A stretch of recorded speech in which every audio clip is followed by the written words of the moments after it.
What up, peeps and peepettes? MorbTron back today with more Destiny 2, and today we are looking at the Kibou or the Kibou AR3 auto rifle. However you want to pronounce it, this thing is a beast in PvE land.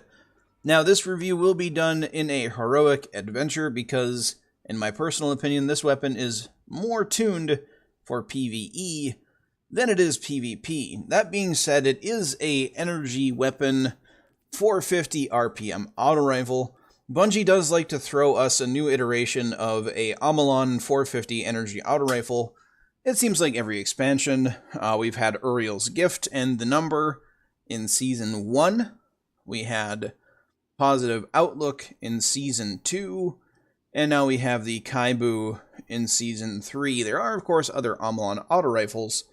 However, correct me if I'm wrong, I believe these are the only 450 RPM auto rifles. So they are precision frame, and they look similar. They all have their differences. Now, the Number and Uriel's Gift look nearly identical. This is a fairly unique one. It's got some parts that are missing there and there that make it kind of unique looking anyway from the other ones. But it does have the same scope that all of them have. My personal favorite scope from Amalon, the Flash HS5. Now, it does highlight targets, which I do enjoy. Just makes them stand out a little bit more in the scope. And it increases the range. And a slight increase to handling. Now, I'm a fan of handling. I'm a fan of range. Especially on a 450 auto rifle. Especially in PvE. Really helps out. I've been using this thing a ton in the raid and in Escalation Protocol and a bunch of other stuff. And the extra range really does help out there. Now, you can use the Candle PS if you're more of like an iron sights kind of person. But personally, it's all about that Flash HS5 for me. Now, the two different options for the magazine on this weapon, we have armor-piercing rounds, which causes the rounds to do extra damage to PvE shields. Doesn't do any sort of extra damage to Crucible opponents' shields. But PvE does extra damage to shields and it causes them to overpenetrate targets. Slight increase to range as well. However, I'm using Tactical Mag, which increases the magazine count for the weapon and also decreases reload speed and gives me a little bit more stability. Now, I take that over armor-piercing rounds for PvE, just because of the reload speed factor. As all of you should know by now, if you've watched a few of my review videos, I am a fan of fast reloading weapons, so anything that could increase the speed of my reloading on a weapon, more often than not, I'm going to take. And then we have Dragonfly as the trait, so precision kills create elemental damage explosions, and my cat is making noise in the background. I apologize. Now, this is why this weapon is more PvE oriented, in my opinion. Dragonfly, although it is a cool effect to turn your enemies into explosions, isn't as effective in the Crucible, because chances are the enemy guardians will not be grouping up tightly enough for Dragonfly to be effective 99% of the time. So that's why this is a PvE weapon, in my opinion. But here we go, without further ado. So like I said, I have been using this weapon a lot in Escalation Protocol. Now, the way that I personally set up my auto rifles, in the energy slot especially, is I always carry a few with me for the elemental type. I don't often switch the elemental types on my weapons unless absolutely necessary, just because I don't like spending the mods. So this is the one that I have used for solar damage. And then I have other weapons, of course, I use for Void and Arc. But I have really enjoyed using this weapon. Ow! Can you... I'm doing a review. Can you stop? No, okay. Apparently, they want me dead more than I want them dead. But we're gonna keep on trucking here. It's a great weapon. I don't know what else I can say about it for PvE. It turns enemies into explosions. Now, granted, Dragonfly isn't going to one-shot anything for you, but if you get a group of Thrall running at you, for instance, Dragonfly can be quite the amazing sight. Now, I'm sorry, Hive Knight, but you are just going to have to go splat. Okay, can you... Sir? Sir? I'm asking you, please. Okay, you put up your OP shield. Now you're hiding behind a rock, and there's the shield again. No, okay, yep, there we go. Now you're dead. Hopefully that was worth it. So, like I've mentioned in reviews prior, I am going to be changing up the way I do reviews. If something is primarily a PvE weapon, in my opinion, I will not be bringing it into the Crucible. So I will not be bringing this weapon into the Crucible. The reason for that is there are other weapons in this same archetype from Amalon that fit the Crucible bill a hell of a lot better. Uriel's Gift would be, I would say, the king of that, or at least the most popular.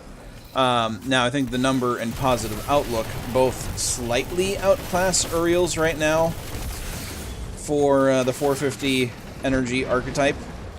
But you know, it all comes really down to personal preference. I mean, you may like using Dragonfly in the Crucible to turn your enemies into explosions just to turn them into memes.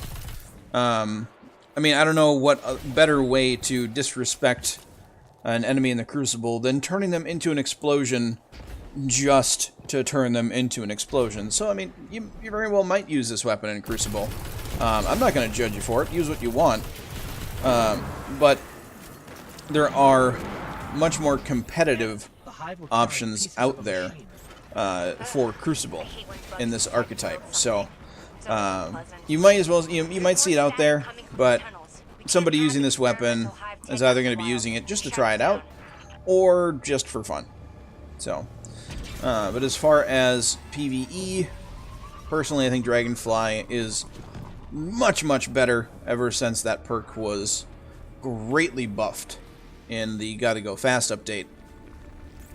Oh, here we go. Perfect example. Here's a bunch of Thrall and explosions. For ad clearing, this weapon is an absolute beast. So there we go. Enemies are weak. Sorry, Knight, but your shield is just too strong for me to unload clip after clip into you. They're calling something. Here we go. Let's move on. We don't need to kill everything. Not everything needs to be killed to complete this heroic. But I like doing these heroics every day. Just, you know, going for that Huckleberry Catalyst. Haven't gotten it yet. Maybe I'll get it, you know, with you all with me today. Wouldn't that be a thing? Let me know in the comments section down below what you think of the Kibou. Now, this is a, I guess a Bray Tech weapon that you would get from the campaign. It's one of your 3 options. My personal opinion, it's the best option. Now, I know some people really do like that pulse rifle that you can get from Anna. But again, like I said in yesterday's video, there's just much stronger options in that archetype of pulse. I'm out of ammo. You know what? You're going to get punched because you dropped ammo, or your friends did. And let's pick up the Seraphite. Oh, look, even more ammo. Gotta love it. And, you know, let's just do one of those. You know, we're gonna do one of these. So long. Farewell. Take a hammer to the face. None of you really took a hammer to the face, so you're gonna take a rocket to the grill. How about that? And you're going to explode. And you're going to explode. And you didn't explode.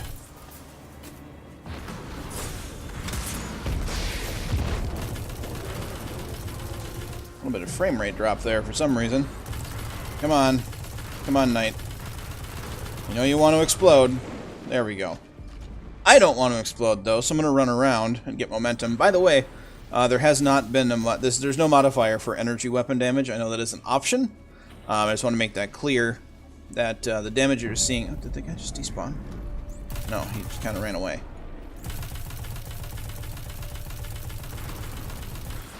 Explode. There we go. This guy is going to get punched in the mouth. Hi.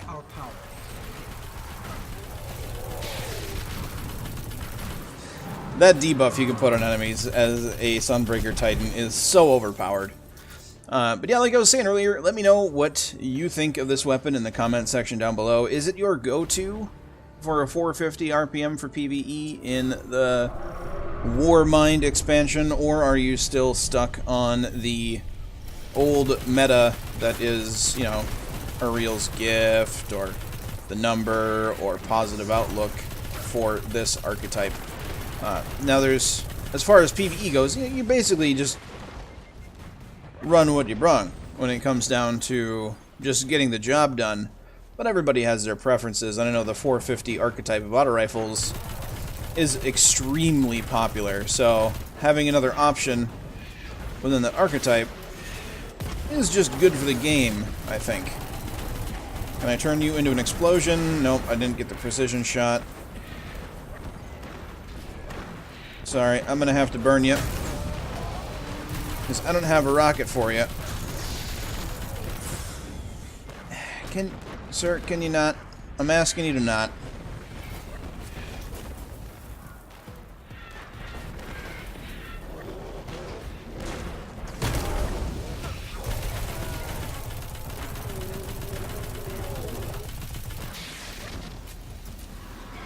And I'm gonna have to get you again.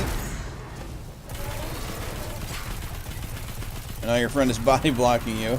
These knights just will not die. It is ridiculous. Alright, you need to die. Please die. Thank you. Thank you for dying. Now it's your turn. Thank you. Just take care of him.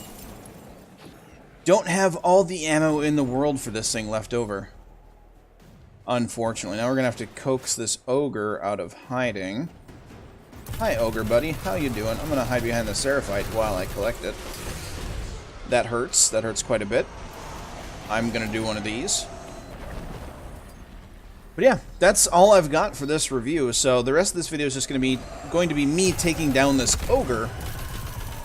So if you want to stick around for that, you can. See if I die, you know, see if any of these snipers take me out. But if you haven't used this, or you got it and you just kind of put it in your vault and you said, meh, whatever, it's just another 450 RPM, 450 archetype auto. I've got like 17,000 of these things. Bungie, why do you keep giving us these? Dust it off. Give it a try. Let me know what you think. But that is going to be it for this episode. So if you liked it, if you like the new review kind of setup for PvE versus PvP versus kind of all-around weapons, let me know. Leave a like. Lets me know I'm doing the right thing. If you're new to the channel, you want to see more of my daily shenanigans, hit the subscribe button. If you have anything to say, that's what the comment section's for. But do not forget to have a good day, everybody. And I'll catch you all next time. Alright, let's low-key... Oh, let's not die. But we're going to do one of those and one of those. And you're done.